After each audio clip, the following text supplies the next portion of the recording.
د بدنامې مروان اول ډیرو قدرمنو اوریدونکو سلامونه نیکی هیلې او احترامات مې ومنئ. قدرمنو اوریدونکو د بدنامې مروان اول لسمې برخې ته مو زه سمیع الله ایوبي هرکلی کوم. دا هم تاسې او دا هم د بدنامې مروان اول لسمه برخه. امید لرم چې تر پایه پورې راسره واورئ.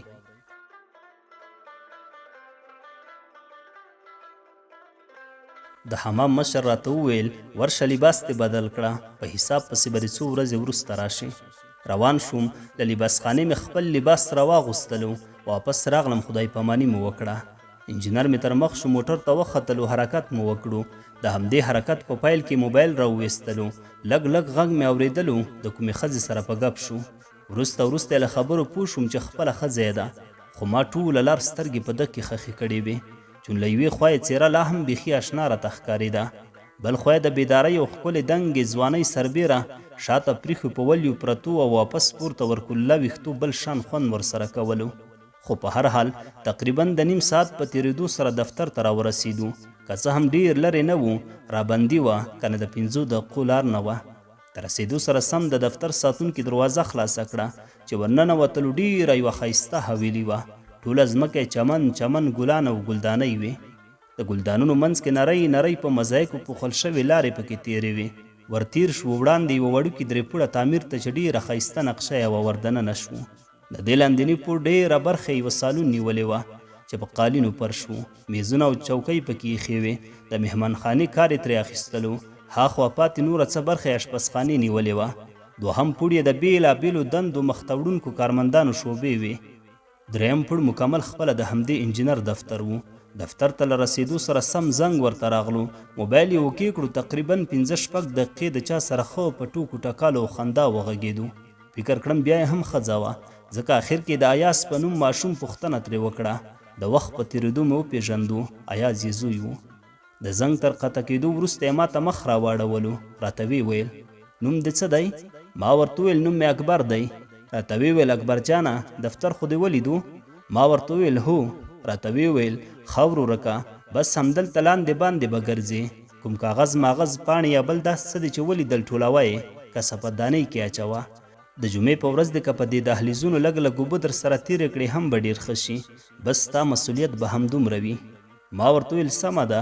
راته ویې ویل ښه چې سمه ده، بیا نو داسې وکړه چې لومړی لاندې منزل کې د منشي شعبې ته ورشه، ځان دې ورته معرفي کړه، بیا اشپزخانې ته ورښکته شه. اشپز ته ووایه چې اول خو دې یو چای درکړي، تر څو دمه دې جوړه شي، وروسته به د سامانونو اتاق هم درته وښیي.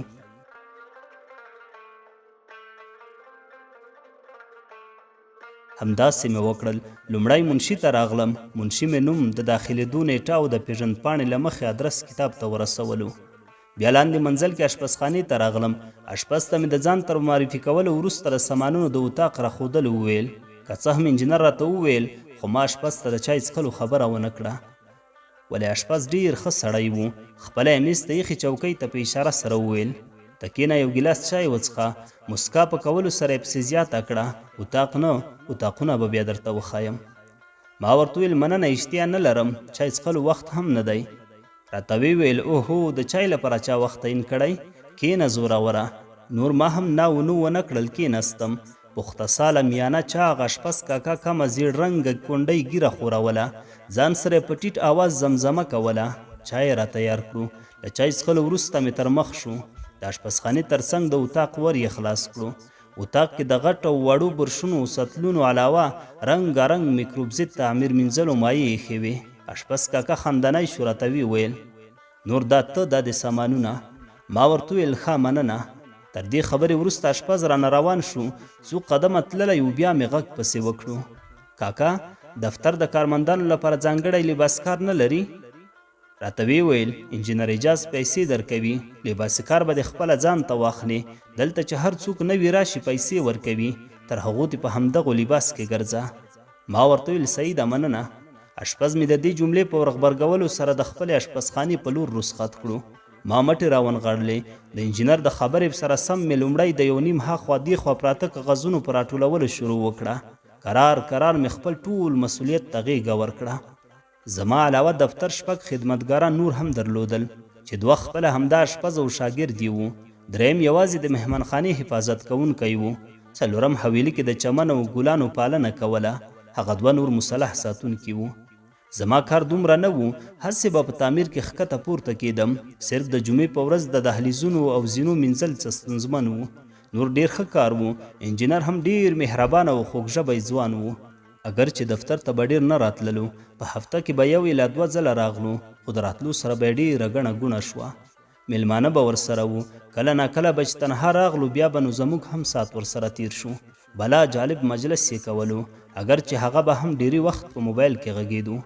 د څه وخت په تیرېدو سره زما او اشپز کاکا کلکه ملګري شوه. دایم به مو چې وخت پیدا کړو، د یو بل څنګ ته به ورتلو. د نور بنډار سربیره یګان راز به مو هم سره کولو. په همدې باب یوه ورځ مې ورته وویل، د انجینر اعجاز مې چې په لومړي ځل ولیدو، بیخي ډېر شناخته تر نظره راغلو. اوس هم چې ورته ګورم دا سره ته ښکاري لکه له مخکې مې چېرته لیدلی وي، اما هېڅ یې په یاد نشم راوړلی.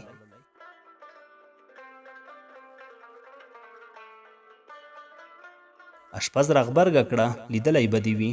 دا دومره ډېر ګرځي، یو ځای په وزارت فواید عامه کې د معین دنده مخته وړي، بل ځای په کوم شخصي پوهنتون کې استاز دی، 2 ساختماني شرکتونه دي، دولتي ستر قراردادونه ټول دی نیسي، 3 په ښارونو کې حمامونه دي، په کرایه ورکړي، شاید نور کارونه به هم مخته وړي. ما ورته ویل اوهو، دا دومره کارونه په یوازې ځان څنګه مدیریت کوي؟ اشپز راته وویل، دا داسې بلا بیدار سړی دی، اوس یې هم ښځې له کاره ایستلی، که نه دومره نور کارونه هم مخته وړی شي. له خندا سره مې ورته وویل، ښځې څنګه له کاره ایستلی؟ اشپز راته وویل، ته یې نه وینې چې ګرده ورځې موبایل غوږ ته نیولی وي؟ خاندي، ټوکې ټکالې سره کوي، بل شان پرې ګرانه ده. ته باور وکړه، په ټوله ورځ کې 3 برخې د خپلې ښځې سره لګیا وي، غږیږي، په دې 1 برخه کې دا نور ټول کارونه کوي. ما ورته وویل، دا څه وایې؟ اشپز راته وویل، ټوکه مې ونه کړه، ته صبر کرار به یې پخپله وپېژنې. یو وړوکی زوی دی، هغه هم ډېر پرې ګران دی. اوږده سایه ونیوله، بیا یې وویل، اوف، داسې ښه نوم یې و، له یاده مې ووتلو. هو، پیاز؟ نه، رښتیا یاز نومیږي. د دې خبرې له کولو وروسته له لاندې چا غږ وکړو. اشپز کاکا ورښکته شو، زه هم جګ شوم، مجلس مو همدلته ړنګ شو. خو رښتیا هم لکه څنګه چې اشپز کاکا ویلی وو، د وخت په تېرېدو مې پخپله ولیدو. ډېر چالاکه و، بیدار هلک و. د ښځې سره د بې انتها مینې پاللو تر څنګ کوم چې اشپز کاکا یادونه کړې وه، ټول کارونه یې مدیریت کول. دی هم په هر حال. راځم یوې بلې خبرې ته. څنګه چې مې مخکې هم یادونه وکړه، ما او اشپز کاکا ځینې شخصي رازونه سره شریک کړي وو. په همدې لړ کې ما د خپل غربت او سختو شپو ورځو حال هم ورسره شریک کړی وو. همدا و چې هره ورځ بې له ورځني کتغ یعنې پخلینه یوه اندازه په وړوکي پلاستیکي سطل کې راته ستون کړی وو. له مازدیګر به یې راکولو تر څو کور ته یې راسره یوسم. او د دې علاوه هر هفته کې به یوه بوجۍ له مهمانخانې نه رازیاته شوې وچه ډوډۍ هم برابرېده. دا به یې هم ماته راکوله تر څو خرڅ یې کړم. خو له بده مرغه یو ورځ چې د وچې ډوډۍ بوجۍ مې په شاوه سطل مې په لاس کې نیولی وو. څنګه چې تر دروازې ووتلم، انجینر مې د مخې سره بریک ونیولو. موټر یې ودرولو. له شیشې نه یې زما په شا بوجۍ ته په سترګو اشاره وکړه. راته ویې ویل، اکبر جانه، دا څه دي؟ په داسې حال د انجینر له لیدلو سخت خجالته شوم. هغه د چا خبره که چاړه دې راچولې وای، څاڅکی وینه به نه ورانه تللې. خو بله لار هم نه وه. په غلي غږ مې ورته وویل، وچه ډوډۍ ده. انجینر مې له خجالته په خراب وضعیت پوه شو. زر یې وویل، ښه، ډېر ښه دې وکړل. که څه هم انجینر خو د دې شیانو کیسه کې نه و، نه پسې ګرځېدو، ولې زما وضعیت تر ډېره خراب و. فکر مې کولو د انجینر تر نظره به څومره بد ورغلی یم، یا به انجینر فکر کړی وي چې څومره غل سړی دی. پرته زما له اجازې ډوډۍ په شا کړې وه، نور به نو څومره شیان وړي.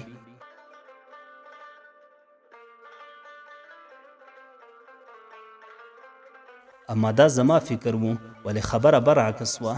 سبا چې ورغلم، اشپز کیسه راته وکړه. انجینر زما له رخصتولو وروسته دفتر ته ننوتلی و. له اشپز نه زما د سطل او وچې ډوډۍ په اړه پوښتنه کړې وه. څنګه چې ما ورته ویلي و، اشپز هم زموږ د غربت او سختو مجبوریتونو ټوله کیسه ورته کړې وه. انجینر د خپل نرم زړه له مخې د اشپز د خبرو په اورېدو ډېر خفه شوی و. په مقابل کې اشپز ته ویلي و، هیڅ وخت یې بې کتغ درنه لاړ نه شي. سپورې ډوډۍ هم ورکوه، ولو که زموږ میلمانو ته کمېده هم. د اشپز له خولې د دې خبرې په اورېدو خوشحاله شوم. د کوم څه له ویرې چې ما د انجینر له دیدګاه ځان ګرم ګڼلو، انجینر زما په اړه هغه فکر نه و کړی، خو په عین حال کې مې لا هم د خجالت احساس کولو. زړه کې مې ویل کاش کې دې سړي په دې حال نه وای لیدلی، اما اوبه تر ورخ تېرې وې، څه به مې کړي وای.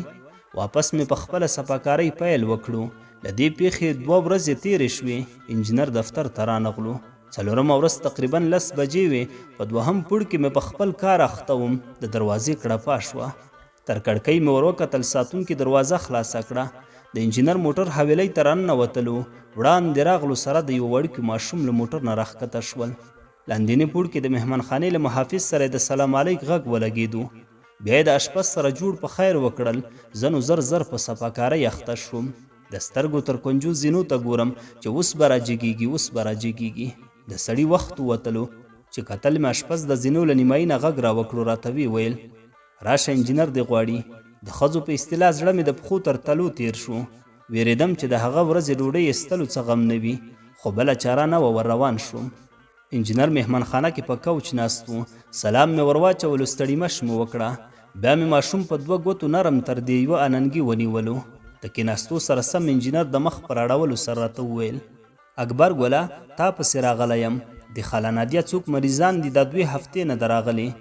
د کور برنډې مو سختې خیرنې شوي. نن د هغه راته مینځلې وای، بل شان ثوابونه به دې شوي وو. اشپز وخندل. ماته هم د ثوابونو کلمه څه جالبه ښکاره شوه. مسکی شوم. د سر په ښورولو سره مې ورته وویل ښه سمه ده. نیم ګیلاس چای ځای په ځای پرېښودو. جګ شو. ویې ویل زه نو چې تا ورسوم، بیا مې میدان هوایي کې لږ څه کار دی، ناوخته نه شي. بالاخره روان شو. په لارو مې د ماشوم سترګو، پوزې، خولې او همداسې د مخ نور جوړښت ته ورپام شو، سره د دې چې ماشوم خپله هم ډېر ښکلی و.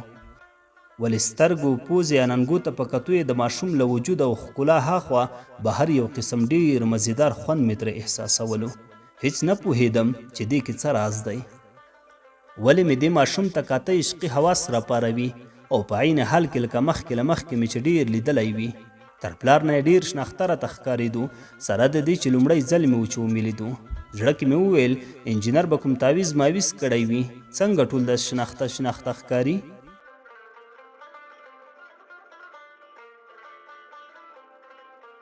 همدې فکر کې ډوب وم چې د کارت پروان ساحه کې انجینر جلب ووهلو. موټر یې له عمومي سړک نه پرې سړک ته راکوز کړو. په څه مخکې تلو سره د یوې لویې کوڅې خوله کې 4-5 پولیس ولاړ وو. د ډبلې اوسپنې په واسطه یې لاره بنده کړې وه. چک پاینټ وو. موټر ته یې راوکتل. د انجینر سره یې سلام علیک وکړو. اوسپنه یې جګه کړه، تیر شو.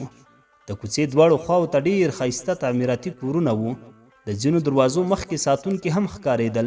داسې انګېرل کېده چې ټول به د دولتي غټو چارواکو کورونه وي. خو په هر حال له څو کورونو چې راتیر شو، انجینر د یوې فولادي غټې دروازې مخ ته موټر راتاو کړ. رنګ یې وکړ. سم د لاسه یوه سپینګیري لقد ټیټ بابا دروازه خلاصه کړه. ورننوتلو. څه وړاندې تېرېدو سره له موټر نه راښکته شو. که څه هم حویلي تر ډېره د دفتر حویلۍ ته ورته وه. همغه شان چمنونه، رنګارنګ ګلان او د ګلدانونو ترمنځ په مزایکو فرش نرۍ لارې پکې تېرې وې. ولې تعمیر یې د دفتر له تعمیر نه بلا ښکلی و. بیخي نمونه نقشه یې وه. د دې سربېر عجیب و غریب جذاب ورونه، کړکۍ، پنجرې پکې نصب کړې وې. او همداسې په بېلابېلو برخو کې مصنوعي جوړ شوي ګلان ډېر جالب وو. په هر راز له تشریفاتي خبرو تیریږم. انجینر تر تعمیر په 4 چاپیره برنډه، برسونه، د تعمیر شوي مایع، د اوبو پایپونه راته وښودل. آخر کې تر برنډې لاندې د حوض کونج کې وچې ډوډۍ ته لاس ونیولو. راته ویې ویل اکبره دا ډوډۍ دې هم کله دې ځای نه در سره ورکه کړه، څومره به ښه شي. که څه هم د انجینر مطلب دا و چې ګواکې در سره یوسه، لکه دفتر نه دې چې یوړه، د ځان لپاره دې خرڅه کړه، خو د خپل انسانیت له مخې تر څو خجالت مې نه کړي، خبرې ته بل رنګ ورکړو. خدای چې شي زه هم ورته ډېر خوشحاله شوم. ډېره ډوډۍ و. زړه کې مې وویل 600 روپۍ خو کېږي، خو ده ته مې عادي وویل ښه سمه ده. نور مې په خپل کار شروع وکړه. برنډې ته مې د اوبو پایپ ونیو. انجینر یې څو دقیقې د کور داخل کې ورک شو. پس له څو دقیقو په عاجله راووتلو، موټر ته وختلو لاړو. 1.5 ساعت وروسته زما برنډې هم پاکې شوې. پایپونه میپونه مې خپل ځای ته ورټول کړل. د وچې ډوډۍ په بوجۍ کولو مې شروع وکړه. ډوډۍ زیاته وه. د بوجۍ تر ډکولو وروسته مې د اوږې دسمال ورته وغوړولو. د باقي مې په دې کې پنډوکی کړه. د همدې پنډوکي د پیڅکو په غوټه یعنې ګنډه کولو اخته وم. په دې وخت کې مې د سترګو له کنجو پاس په برنډه د یوې ښځې څېره تر سترګو شوه. په داسې حال کې چې زما په لور را روانه وه، نور مې سترګې ورپورته نه کړې چې زړه یې او که ځوانه. حتی بیخي مې ځان پرې پوه نه کړو چې ګواکې زه دې وینم. ښځه راغله زما حد ته پر رسېدو یې جوړه لاسونه د برنډې په پنجره کېښودل. په سایل مې ودرېده. ما لا هم ځان ناګمانه پرې اچولی و. د خپل پنډوکي په غوټه کولو لګیا وم. د پنډوکي تر غوټه کولو وروسته مې بوجۍ ته شا ووهله. راجګه مې کړه. غوښتل مې چې پنډوکی مې لاس کې راسره واخلم، نور همداسې راووځم.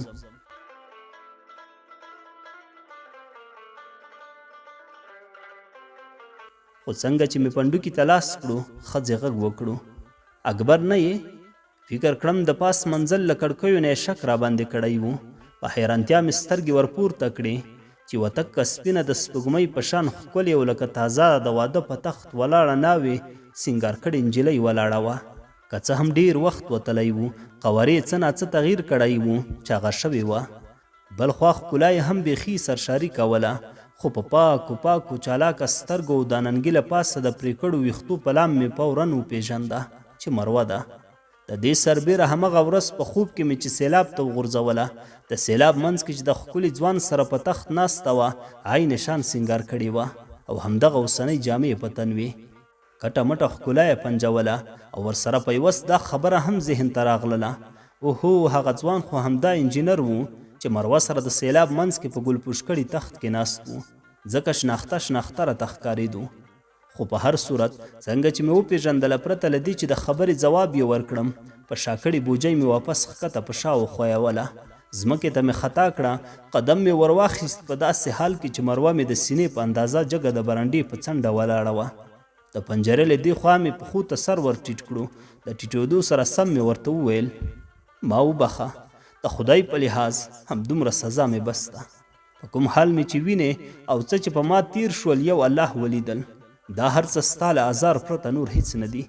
مروه د یو قدم په اندازه شاته تللو سره په خواشیني انداز راغبرګه کړه: پورته شه، پښو ته مه ټیټېږه، اسمان به راپرېوځي. که نه رښتیا که څه هم ما بازار نه کولو، خو تر زړه مې غیر ارادي سوي آهونه درپسې وتل. مګر دومره خوار مې هم نه غوښتې لکه وینم دې چې مزار د خدای تر خدایي.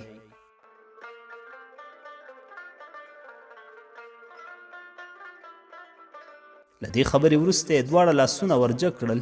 یو زیړ ځنځیر چې غټ لړم غوندې ګل هم پسې زنګېدو له خپلې غاړې یې راخلاص کړو. راته ویې ویل: دا واخله، لاړ شه، خرڅ یې کړه. لومړی یې سلمانۍ ته لاړ شه، دا ویښتان او ږیره دې جوړ کړه. بیا ښه صحیح یو حمام وکړه. له هغه وروسته یوه جوړه موسمي څپلۍ او جمپر واخله. همداس تر څو چې پرې کېدل وغیره ضرورتونه دې پوره کړه، نور به بیا غږیږو. ما ورته ویل: نه، ځنځیر دې نه اخلم، صرف یو ځل د زړه له خلاصه بخښنه راته وکړه. مروه په جدي انداز دې راغبرګه کړه: واخله، لومړی دې دا کارونه وکړه، بیا که رښتیا زما نه بخښنه غوښتل دومره درته مهم و، سبا ته راشه. ګوتې مې ورتېرې کړې، ځنځیر مې راواخیستلو، جیب ته مې واچولو، نور ورټیټ شوم. د پنډوکي په غوټه خلاصولو مې شروع وکړه. زړه مې ډوډۍ واپس ترې تشه کړم، دسمال ترې راخلاص کړم. خو مروه راته وویل: پرېږده یې، ځه، دسمال هم بل واخله. د دې خبرې د اورېدو سره مې نرم لاس ترې راټول کړل. جګ شوم. د جګېدو سره سم مې کرار ورته وویل: د خدای په امان. مروه راته وویل: خدای دې مل شه. د لاسونو لړزې، ژبې بندېدو او ځینو نورو بېواکه غیر نورمال حرکاتو ته په کتو مې زیاته کړه: اکبره، سبا حتمن راشه، شرمېږه مه، خیر هیڅ خبره نه ده. خدای چې شي دې خبرې اوچت را تکیه کړم. د سر په خورولو سره ګواکې سمه ده، نور تر روان شوم. له دروازې نه راوتلو کې مې د سترګو تر څنګو لږ ور وکتل. مروه لا هم په خپل ځای حیرانه بریانه خواشونې راپسې ولاړه وه. عمومي سړک ته تر راوتلو وروسته د کوټې سنګي موټر کې راسپور شوم. د مروه لیدلو مې د عجیبې غریبې کیسې په حیث ذهن اشغال کړی و. دا هم په هر حال هغه کلونه مخکې نه یې لیدلی خوب ته مې بیخي عجیب وم چې مروه او خاوند یې انجینر عین شان ښکلي، خوشحاله او همدغو لباسو کې د تخت له پاسه جوړه په کوچ ناست و. انجینر مې چې لومړی ځل د حمام له منځ نه ولیدو، کټ مټ لکه څنګه چې مې خوب کې لیدلی و. همغسې سپین کالي، تور واسکټ، شاته په ولیو پرتو ویښتو څوکې واپس پورته راتاو وې.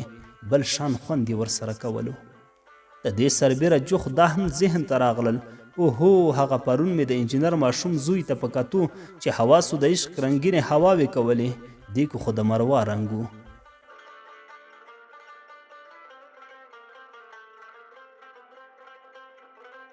په همدې فکرونو کې ډوب وم چې کلینډر غږ وکړو.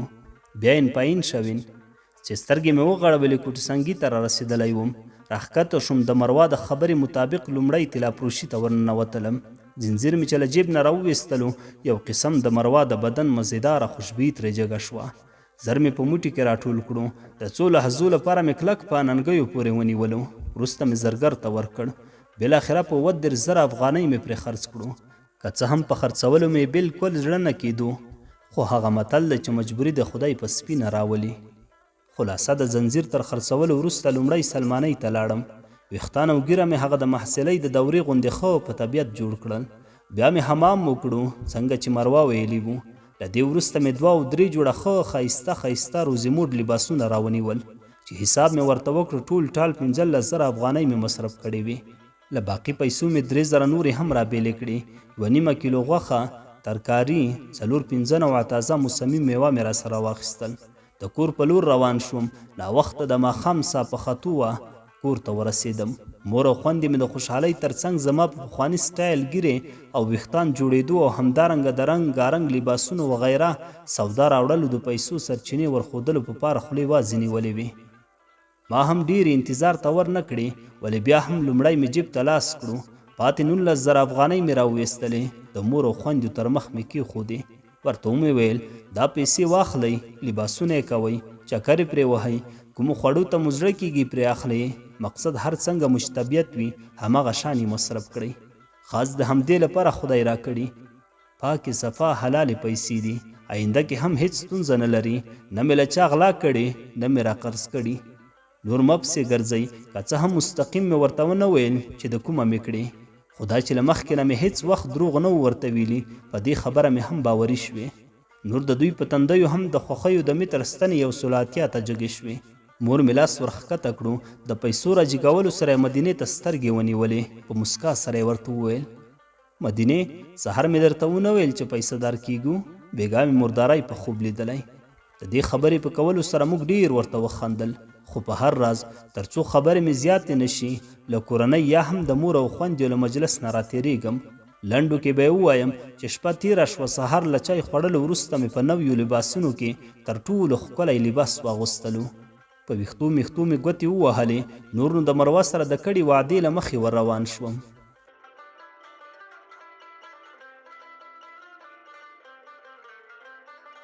اگر چې نظر پرونی زما پوډري ماننده څېرې او نن د دې د غاړې د زنځیر خرڅولو په پیسو له ځانه شهزاده جوړول او د دې علاوه په پخوانۍ ورسره کړې ناځوانۍ مخې ته په ورتلو ډېر ترې شرمېدلم هم. خو څنګه مې کړي وای. بالاخره کارتې پروان ته په رسېدو سره د دوی د کوڅې خوله کې کوڅه ساتونکو عسکرو ودرولم. راته ویې ویل چېرته ځې؟ ما ورته ویل د انجینر اعجاز کور ته ځم. پولیس موبایل راوویستلو، زنګ یې ورته ووهلو، زما نوم او نښې یې ورته وویلې. بیا یې د انجینر په غوښتنه ګوشي ما ته راکړه. تر سلام علیک وروسته یې راته وویل، اکبره چیرې روان شوی یې؟ ځواب رانه ورک شو. حیران بریان خاموش ولاړ وم. زړه کې مې ویل که ورته ووایم چې مروا غوښته یم، هسې نه بده پرې ولګي چې ګویا د مروا سره دې څه کار دی. شیبه وروسته چې لا مې هم ځواب نه و ورکړی، په له لاسه ورکړو روحیاتو او رانه ځواب ورکي حالت مې پوه شو. په خندا یې راته وویل، ګوشي قمندان ته ورکړه. موبایل مې همغه شان په پټه خوله واپس عسکر ته ورکړو. انجینر زما د پرېښودلو ورته وویل. فکر کړم زما په باب او بیا راغوښتلو په اړه مروا ان بېګا ورته ویلي وو، خو چې هر څه وو مقصد عسکرو مخه راکړه. دروازې ته د رسېدو سره سم مې د دروازې د زنګ په بټنه ګوته تخته کړه. دروازه ساتونکي بابا دروازه خلاصه کړه. که څه هم څه یې د پرونۍ لیدنې له مخې پېژندلم، ولې بیا هم ځان مې ورته معرفي کړو. د کور داخل ته د تلو مې ورته وویل. بابا لایني ګوشي را جګه کړه، زنګ یې ووهلو. زما د نوم په اخیستلو د ورتلو یې ورته وویل. له هغه خوا جواب مثبت و. بابا لار راکړه. مخکې له دې چې تعمیر ته ورسېږم، مروا د تعمیر له برنډې په زینو کې میده حویلۍ ته راښکته شوه. همدلته سره مخامخ شو.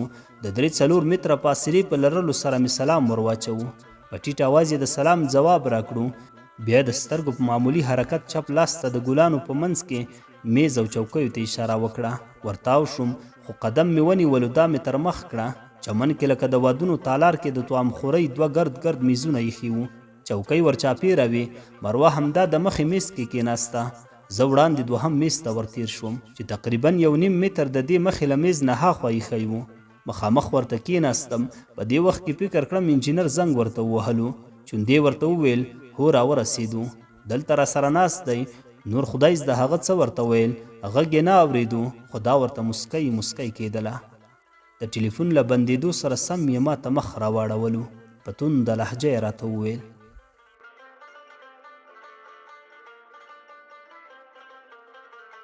د بدنامې مروان اول ډیرو قدرمنو اوریدونکو، دا وه د بدنامې مروان اول 10مه برخه. تر بلې برخې پورې مو په لوی څښتن تعالی سپارم. ښاد و آباد اوسئ.